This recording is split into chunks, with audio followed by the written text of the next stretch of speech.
जय जिजाऊ. मी प्रमोद शिंदे. आज एका महत्त्वाच्या आणखी एका मुद्द्यावर मी तुमच्याशी बोलणार आहे. Censor board. भारतीय चित्रपटसृष्टीला खूप 100-1 वर्षाची परंपरा आहे.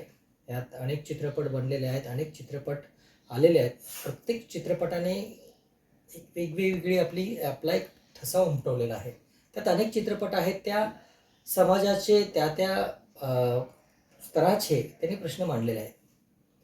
पण मागच्या काही वर्षामध्ये तुम्ही जर पाहिलं तर एक सेन्सॉर बोर्ड जे आहे ना, ते फक्त एका विशिष्ट विचारसरणीचंच झालेलं आहे असं दिसून येतं आपल्याला.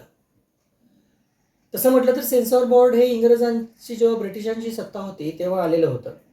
बाकीच्या देशात पण जिथे जिथे ब्रिटिशांची सत्ता होती तिथला सेन्सॉर बोर्ड कधीच संपवलेला आहे, पण आपल्या भारत देशाने ते अजून तसंच लागू ठेवलेलं आहे.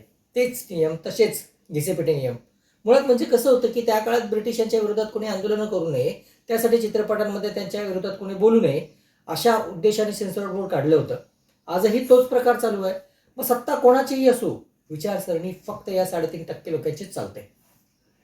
3.5% लोक जे आहेत ना, हे लोक ठरवतात की कुठला चित्रपट लोकांनी बघावा, कुठला चित्रपट लोकांनी बघायला पाहिजे, कुठला चित्रपट बनवला पाहिजे, हे ते ठरवतात. भारताला जर एवढं मोठं संविधान दिलेलं आहे, त्या संविधानाने वैज्ञानिक दृष्टिकोन जर आपल्याला दिलेला आहे, तर अवैज्ञानिक दृष्टिकोन दाखवणारे चित्रपट यांना चालतात.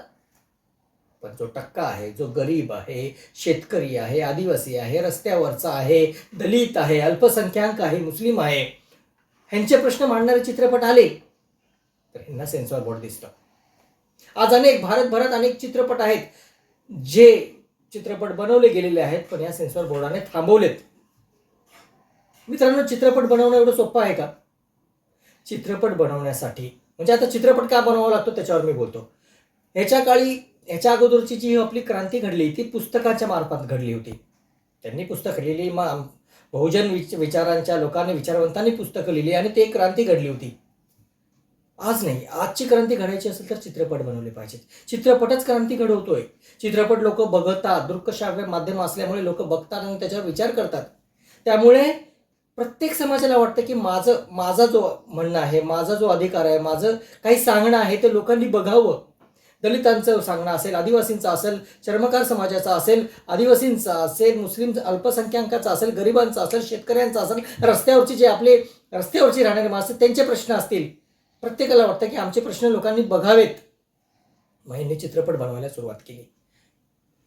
त्यांनी कुठून तरी, त्यांच्याकडे पैसा, आधीच हा गरीब समाज, त्यांच्याकडे पैसा नाही, लोक वर्गणीतून हे चित्रपट बनवतात, पैसे काढून इकडून तिकडून पैसे चित्रपट बनवतात, आपले प्रश्न मांडायचा प्रयत्न करतात. मग हे सेन्सॉर बोर्ड काय करतं? चित्रपटावर काट आणतं.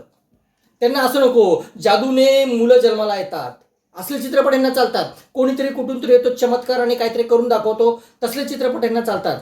एक देवी येते, असा आशीर्वाद देते आणि तिला बाईला पुत्र होतो. हे अवैज्ञानिक आहे.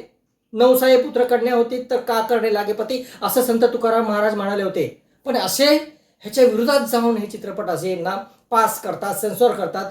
पण जे सत्य मांडणारे चित्रपट असतात, ह्या समाजाचं वास्तव मांडणारे जे चित्रपट असतात, त्यांना हे सेन्सॉर बोर्ड खरंच पास करत नाही चित्रपट. आताच माझे मित्र आहेत, महेश बनसोडे यांनी एक चित्रपट बनवला, चल हल्ला बोल. ह्या चित्रपटाला ह्यांनी खरं रोखलं.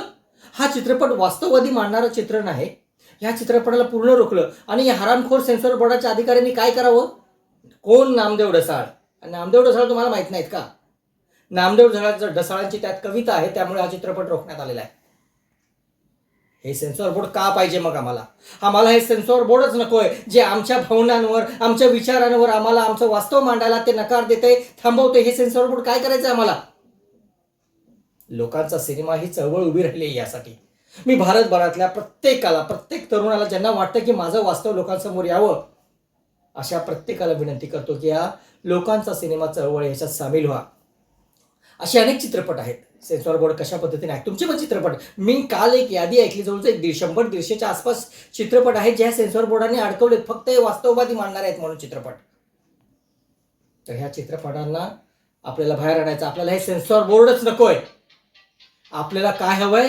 आपण एक स्वतःची एक नवीन एक प्लॅटफॉर्म उभं करूया, स्वतःचा एक बेस उभा करूया, चित्रपट काढूया आणि ह्या लोकांना आपण हे सेन्सॉर बोर्ड संपवण्यासाठी एकत्र आलं पाहिजे, हीच मी विनंती करतो.